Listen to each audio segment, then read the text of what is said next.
باریکیوں سے روشنی کی طرف آپ کا رہبر نور علم میڈیا، لائک اور سبسکرائب کیجیے۔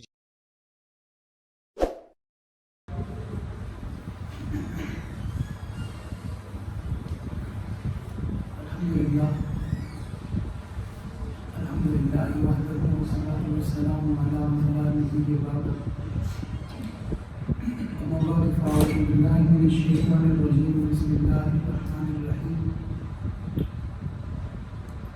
لقد رضي الله عن المؤمنين إذ يبايعونك تحت الشجرة قال الله تبارك وتعالى في مقام آخر إنا أرسلناك شاهدا ومبشرا ونذيرا صدق الله العظيم۔ اور لاکھوں سلام اس آقا پر مطلق ہوں جس نے توڑ دیے دنیا کو، دیا پیغام سکون طوفانوں کے موڑ دیے۔ اس محسن انسان نے کیا کیا نہ دیا انسانوں کو، دستور دیا، منشور دیا، کئی راہیں دی، کئی موڑ دیے۔ محمد کی غلامی دین حق کی شرط اول ہے، اگر ہو اس میں کچھ خامی تو سب کچھ نامکمل ہے۔ اگر جنت میں جانے کا ارادہ ہو تمامی کا، گلے میں ڈال دو توف محمد کی غلامی کا۔ انتہائی بجمل احترام، قابل صد احترام معزز مکرم محترم مزید وقار معززین علاقہ مائدین شہر، الیوم یوم الجمعہ، آج جمعۃ المبارک کا عظمت والا دن ہے، ذوالحج کا مہینہ، جس ایک خاص واقعے کی طرف آپ کو مجھے اکابر علماء اسلاف توجہ دلاتے رہتے ہیں۔ اس مہینے میں سب سے بڑی جو بات ہے وہ بات یہ ہے کہ حضرت سیدنا ابراہیم علیہ السلام اپنے بیٹے جناب سیدنا اسماعیل علیہ السلام کی گردن پر چھری چلاتے ہیں، اور اللہ کو یہ ادا اتنی پسند آتی ہے کہ اللہ جل شانہ آنے والی تمام جتنی امت نے اس دنیا میں آنا ہے، اللہ ان تمام پر یہ قربانی واجب قرار دے دیتے ہیں کہ جو بندہ صاحب حیثیت ہے وہ اس ادا کو زندہ کرے گا، چونکہ اللہ کے محبوب کی ادا اللہ کو پسند آئی، اور اللہ کو جب بھی جہاں بھی جس وقت بھی اپنے پیاروں کی ادا پسند آتی ہے، اللہ ان ادا کو ضائع کرتا؟ اللہ کبھی اس ادا کو ضائع نہیں کرتا۔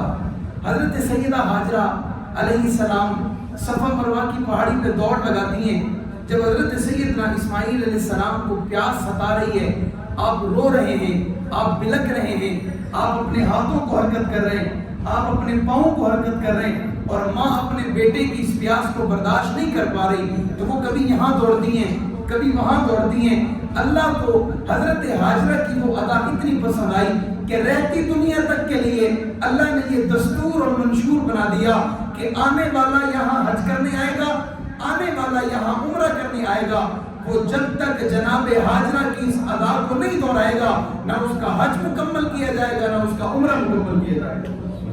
اور یہ بھی بڑی اللہ کو، چونکہ اس وقت حضرت ہاجرہ ایک عورت ہے اور عورت دوڑ لگا رہی ہے، لیکن آج اس حکم کو اللہ نے یوں آپ پر اور مجھ پر لاگو کیا کہ اس وقت دوڑ لگانے والی عورت ہے، اور آج دوڑ لگانے کا حکم مرد کے لیے ہے۔ عورت کے لیے دوڑنے کی اجازت نہیں ہے، عورت کے لیے صفا مروہ کی چڑھائی پہ دوڑنے کی اجازت نہیں ہے، مرد کے لیے اجازت ہے۔ سوال یہ پیدا ہوتا ہے، دوڑی تو عورت تھی، چاہیے یہ تھا کہ آج بھی عورتیں دوڑ لگاتی اور مرد دوڑ نہ لگاتا۔ علماء نے لکھا اس کی وجہ یہ ہے کہ اس وقت جب حضرت ہاجرہ اس پہاڑی پہ دوڑ لگا رہی تھی تو دیکھنے والے اللہ کی ذات تھی، اور اللہ کے سوا حضرت ہاجرہ کو دیکھنے والا اس وقت کوئی نہیں تھا۔ آج اگر کوئی امت محمدیہ میں، امت مسلمہ میں اگر کوئی مستورات دوڑ لگاتی ہے تو 100 آنکھیں اسے دیکھیں گی، ہزاروں نگاہیں اس پہ پڑیں گی۔ اللہ نے عورت کی پاک دامنی اور اس کے شرم و حیا کی حفاظت کرتے ہوئے اللہ نے عورت پر سے یہ حکم ہٹا لیا اور مرد پہ یہ حکم لاگو کر دیا۔ اس حکم کو بھی، اس ادا کو بھی زندہ کر دیا کہ میرے خلیل کی اس امی کی ادا کو میں نے دنیا میں زندہ کر دیا، اس ادا کو بھی باقی رکھا، اور مرد کو دوڑ لگوا کے اس مرد کو دوڑ کر یہ بتا دیا کہ عورت کتنی عظیم ہوا کرتی ہے، عورت کا کتنا بڑا مقام ہوا کرتا ہے، عورت کی کتنی بڑی شان ہوا کرتی ہے۔ اللہ نے جناب ابراہیم علیہ السلام پہ بے شمار امتحانات بھیجے اور ان بے شمار امتحانوں میں ایک امتحان یہ بھی ہے، اپنے بیٹے کو لے جاؤ اور بیٹے کی جنگل، بیٹے کی گردن پہ چھری چلاؤ۔ اللہ کا قرآن کہتا ہے قال یا بنی انی ارا فی المنام انی اذبحک فانظر ماذا تری۔ حضرت ابراہیم علیہ السلام خواب دیکھتے ہیں، خواب ایک دن نہیں دیکھتے، خواب 2 دن نہیں دیکھتے، خواب 3 دن دیکھتے ہیں، اور نبیوں کا خواب وہی ہوا کرتا ہے۔ وہ خواب آپ کی طرح نہیں ہوتا، وہ خواب میری طرح نہیں ہوتا، وہ خواب آج کل کی طرح نہیں ہوتا، بلکہ نبیوں کو خواب اللہ کی طرف سے پیغام ہوتا ہے۔ حضرت ابراہیم نے خواب دیکھا اور خواب دیکھنے کے بعد مشورہ بھی کیا، تو اس چھوٹے سے بچے سے کیا۔ مشورہ کس سے کیا؟ آپ اپنے بیٹے سے مشورہ کرتے ہو اور ہو بھی بہت زیادہ چھوٹا، باپ کی عمر 90 سال کی ہے جب یہ بیٹا پیدا ہو رہا ہے، اور اب بتاؤ یہ بیٹا چلنے پھرنے کے قابل ہے، اس کی عمر کتنی ہوگی اور باپ کی عمر کتنی ہوگی؟ خواب دیکھا، بیٹے کی گردن پہ چھری چلا رہا ہوں، اور مشورہ بھی کیا تو بیٹے سے کیا۔ پھر یہ بیٹا بھی کوئی معمولی بیٹا تو تھا نہیں، یہ بیٹا بھی کوئی عام بیٹا تو تھا نہیں، اللہ کے رسول، اللہ کے محبوب، اللہ کے خلیل جناب سیدنا ابراہیم علیہ السلام خود بھی پیغمبر ہیں، اور بیٹا بھی بولیں، بیٹا بھی پیغمبر، بابا بھی پیغمبر، بیٹا بھی نبی، بابا بھی نبی۔ آپ بتائیں یہ جو حضرت ہاجرہ ہیں، ایک نبی کی بیوی ہیں اور ایک نبی کی امی ہیں، یہ بھی کوئی عام عورت نہیں ہے۔ حضرت علماء نے لکھا حضرت سیدنا اسماعیل علیہ السلام جب جنگل میں اپنی امی کے ساتھ وہاں اکیلے تھے اور کوئی نہیں تھا، جب حضرت ابراہیم اپنی بیوی کو اور بچے کو جنگل میں چھوڑ آئے، یہ وہاں اکیلے تھے، اس وقت ساتھ اور کوئی نہیں تھا، تو یہ چھوٹا سا بچہ اپنی امی سے سوال کرتا تھا، امی مجھے بتاؤ میرے ابو کہاں ہیں؟ کیا کرتے تھے؟ امی مجھے بتاؤ میرے ابو۔ جیسے آج بھی ملک پاکستان سے بہت سارے لوگ کاروبار کی غرض سے کوئی دبئی چلا جاتا ہے، کوئی سعودیہ چلا جاتا ہے، کوئی ملک کے پاکستان کو چھوڑ کر کسی ملک کے دنیا کے کسی کونے میں چلے جاتے ہیں، کاروبار کی نیت سے، مزدوری کی نیت سے، کام کاج کی نیت سے۔ بچے پوچھتے ہوں گے امی سے، امی بتائیں نا، چھوٹا بچہ ہے، امی بتائیں میرے ابو کہاں ہیں؟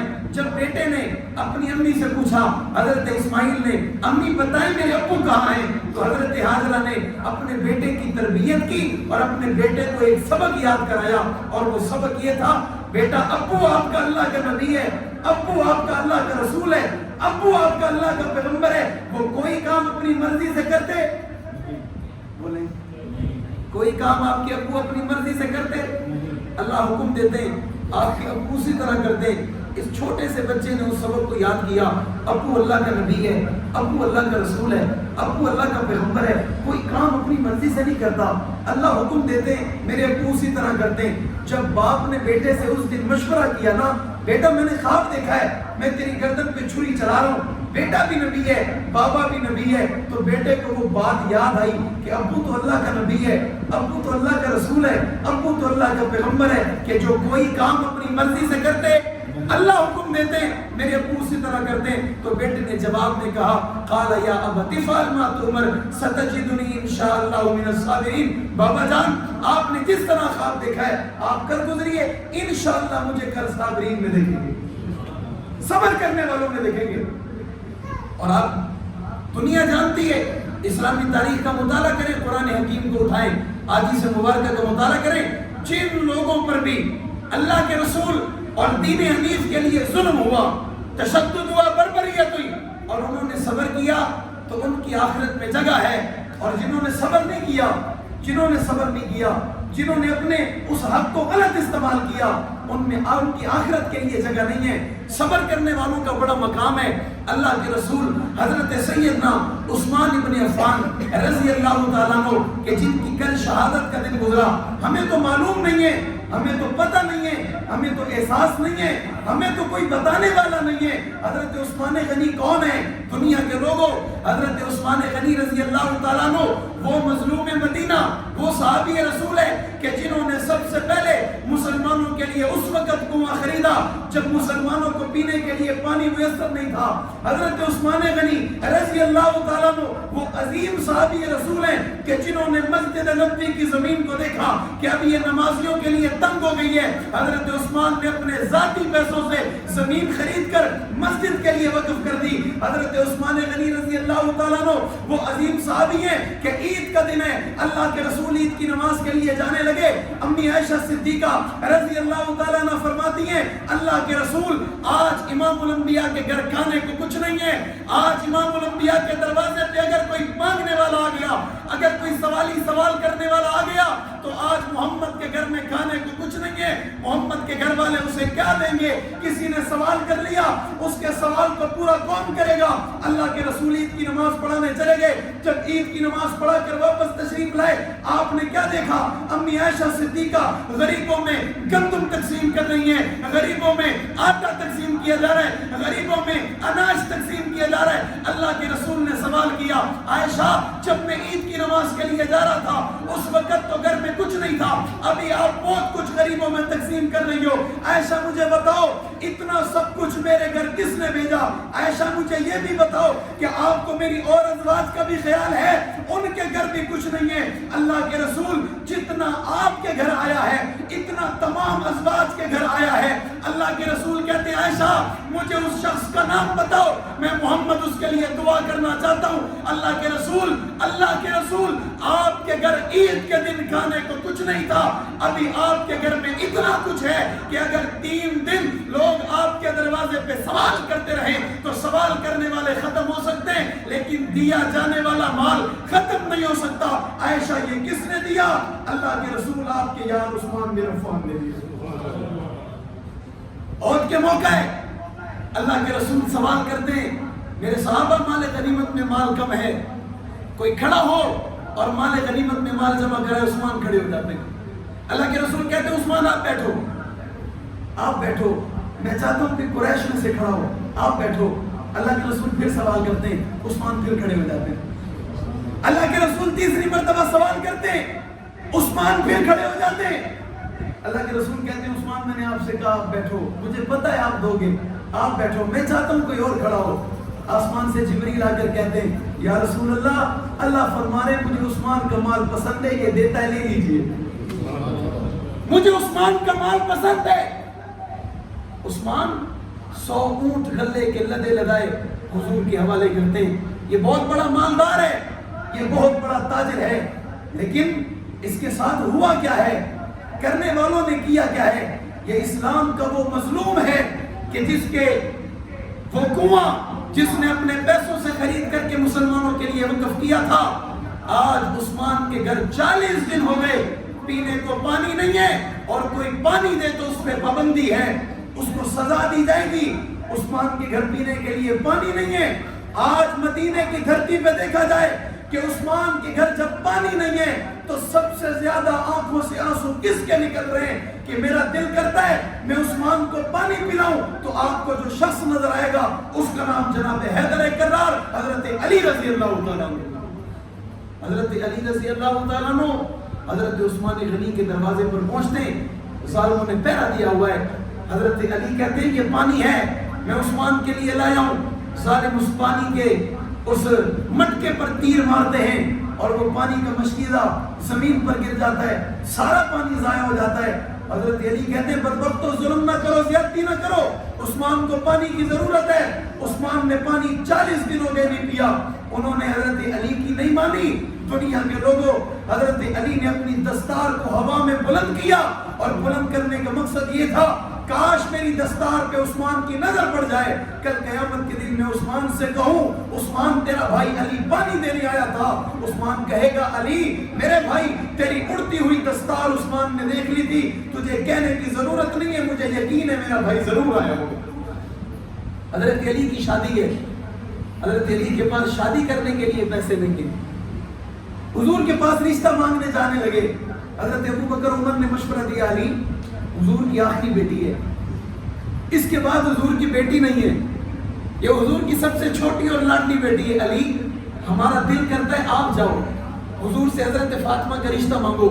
حضرت علی کہتے ہیں ابو بکر عمر علی کس منہ سے جائے حضور سے رشتہ مانگے. حضور نے سوال کر لیا علی تیرے پاس ہے کیا؟ علی اپنے محبوب کو کیا جواب دے گا؟ حضرت ابو بکر عمر کہتے ہیں علی آپ کو گھبرانے کی ضرورت نہیں ہے, آپ کو صرف جانے کی ضرورت ہے, ہمیں یقین ہے انشاءاللہ علی خالی ہاتھ واپس نہیں لوٹے گا. حضرت علی رضی اللہ تعالیٰ عنہ اللہ کے رسول کی خدمت میں حاضر ہوتے ہیں اور حاضر ہو کے کہتے ہیں یا رسول اللہ میں علی آپ کا غلام, میرا دل چاہتا ہے میری آپ سے اور بہت ساری نسبتیں ہیں, میں آپ کا رشتے میں بھائی بھی لگتا ہوں. آپ نے کئی مرتبہ مجھے کہا علی میرا بھائی ہے, کئی مرتبہ آپ نے کہا صحابہ قریشیوں کا بھائی ہے, اور بنو امیہ کا بھائی ہے, فلاں صحابی فلاں کا بھائی ہے. آپ نے کہا دنیا کے لوگ اگر علی کسی کا بھائی ہے تو وہ محمد ہے. میں چاہتا ہوں میری ایک اور نسبت بھی آپ سے جڑ جائے, میں آپ سے رشتہ مانگنے آیا ہوں. حضرت فاطمہ کا حضور نے رشتہ دے دیا. علی کے پاس ولیمے کے اور نکاح کے اخراجات پیسے نہیں ہیں. حضرت علی اپنی تلوار بیچنے کے لیے بازار میں پہنچے, حضرت عثمان غنی کی نظر پڑی. علی کیا کرتے ہو؟ علی کہتے ہیں میں اپنی تلوار بیچنے آیا ہوں. حضرت عثمان کہتے ہیں آپ تلوار نہ بیچو, یہ کتنے کی ہوگی, میں آپ کو اتنے پیسے دے دیتا ہوں, آپ مجھے بعد میں دے دینا. علی جیسا غیور کائنات میں ہے نہیں. حضرت علی کہتے ہیں عثمان تلوار بیچے بغیر علی پیسے نہیں لے سکتا, آپ یوں کرو یہ تلوار آپ لے لو, میں آپ کو بیچتا ہوں, آپ مجھے پیسے دے دو, میرا کام چل جائے گا, میرا گزارا ہو جائے گا. حضرت عثمان کہتے ہیں اچھا لاؤ اس تلوار کی کیا قیمت ہے؟ حضرت عثمان اس تلوار کی قیمت ادا کرتے ہیں, اور جب حضرت علی اس قیمت کو لے کے جانے لگتے ہیں حضرت عثمان کہتے ہیں علی میرے بھائی آپ کی شادی ہے اور یہ تلوار آپ کے بھائی عثمان کی طرف سے آپ کو تحفہ ہے. صحابہ میں محبت ہے, اہل بیت میں محبت ہے, صحابہ میں بھائی چارہ ہے, اہل بیت میں بھائی چارہ ہے.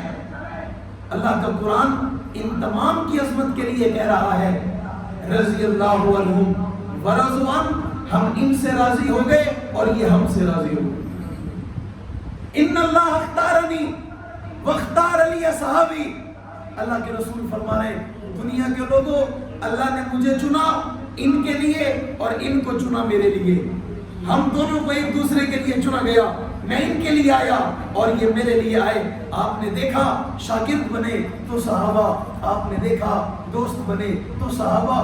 آخری بات کر کے بات ختم کرتے ہیں. ایک شخص نے خواب دیکھا, بزرگ تھے, خواب میں کیا دیکھتے ہیں, وہ کہتے ہیں ان کا پہلے ایک شوق تھا, وہ کہتے ہیں کاش میں اس زمانے میں پیدا ہوتا جس زمانے میں حضور موجود تھے, اگر میں اس زمانے میں پیدا ہو جاتا تو میں بھی صحابی ہوتا.